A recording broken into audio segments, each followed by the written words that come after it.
Okay, now for seeding courts, for assigning courts, you really shouldn't need to be walking around to see what courts are open. They should just be. You shouldn't even have to look up at the courts, to be honest with you. What I've done here, this is the advanced division that you set. Now, let's say for some reason you were given 4 courts per division. Maybe social was 1 through 4, competitive 5 through 8, and I set advanced at 9 through 12. Okay, so you could do 9 comma 12 gives you those courts, or you could do 9 comma 10 comma 11 comma 12. Okay, and you can save court numbers. All right. Now, when you look at the court numbers, you can see that I assigned Matt and Beth to court 9. That's the game that should have been played.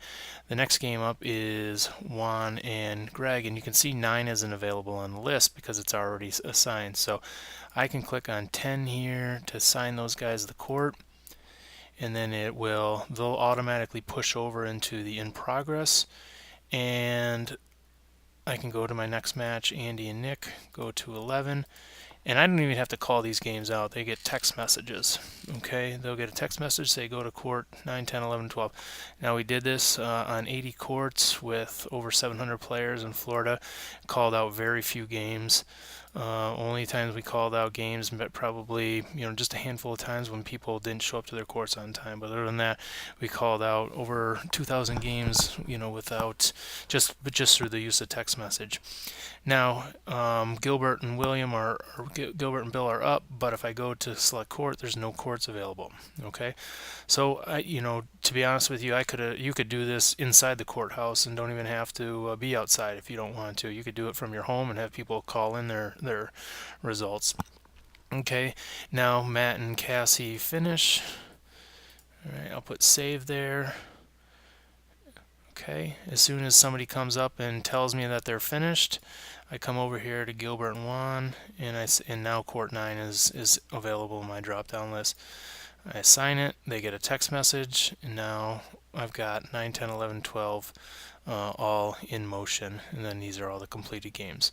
So with 3 brackets going, 1 through 4, 5 through 8, and 9 through 12, you can easily flip back and forth between the 3 divisions so that you know which courts are available at all times without even really having to look up. Okay, once people come and report their scores, it automatically pushes it over, and then the court is now available. So what you can do is flip back and forth between the bracket if you want to look at the bracket and make sure that teams aren't going too far ahead. So like you've got games 1, 2, 3, 4, 5. I typically go down the first row of each one, then I go to the second round, then I'll go down to the loser's bracket for a couple rounds and kind of flip-flop that way.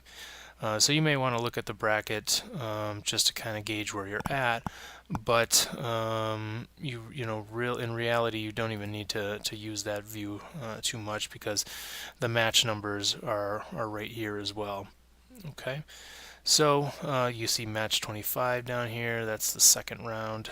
Okay, obviously you wouldn't want to go to match 41 before you started matches down here or anything like that, but this gives you kind of an indication of where you're at. Okay, so hopefully that helps understand court numbers and really speeds things up, keeps things efficient.